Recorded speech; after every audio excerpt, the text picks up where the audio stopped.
Ini ada di makam Sultan Abdul Hamid II. Jadi beliau ini adalah khalifah terakhir dari kaum muslimin yang berkuasa secara absolut. Setelah beliau, khalifah yang setelahnya itu sudah tidak memiliki kekuasaan lagi karena secara real ya. Secara real sudah diintervensi oleh Barat. Sampai tahun 1918.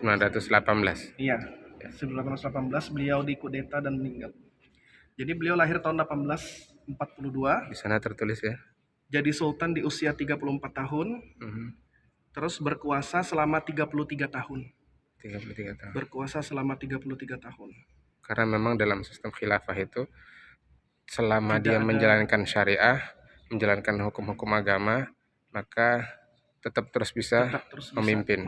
Namun jika meskipun hanya 1 pekan dia diangkat sebagai pemimpin, sebagai khalifah, tapi dia meruntuhkan pondasi agama, bisa seketika itu juga digugat untuk dimakzulkan oleh Majlisul Ummah gitu Ustaz ya.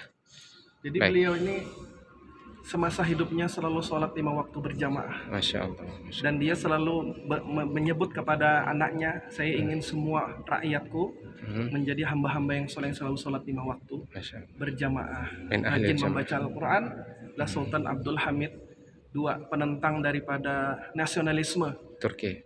Karena beliau tahu bahwa nasionalisme adalah racun di tubuh daulah khilafah. Beliaulah benteng terakhir daripada kekhilafan Utsmani yang mempertahankan kekuasaan Islam, walaupun pada akhirnya beliau dijatuhkan oleh orang-orang sekuler. Dengan apa yang disebut dengan pan-islamisme itu ya.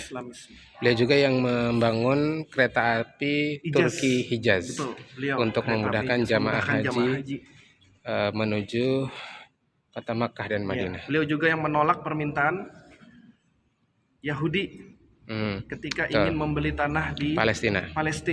Kata beliau, sampai mati aku tidak akan pernah menyerahkannya karena Palestina adalah milik umat Islam yang dibebaskan dengan darah kaum muslim. Nah, ada yang menarik para pemirsa, di luar sana ada jalan yang ada lampu merahnya Ustaz lihat. Di mana itu isyarat atau pertanda kalau melewati jalan itu baik truk ataupun mobil itu tidak boleh ngebut, karena sebagai wujud ke pengagungan pemuliaan terhadap Sultan Abdul Hamid. Nah, ternyata itu karena dulu beliau ketika membangun kereta api Hijaz, beliau juga memerintahkan kepada para pekerja untuk hati-hati ketika memukul batu. Jadi palu itu dibungkus dengan kain agar tidak terlalu nyaring suaranya, sehingga mengganggu makam Nabi Muhammad SAW. Jadi Allah muliakan dengan hal tersebut. Semoga Allah rahmati beliau, kasih beliau, kumpulkan kita dengan beliau nanti di jannahnya Allah Subhanahu wa taala. Amin Allahumma amin.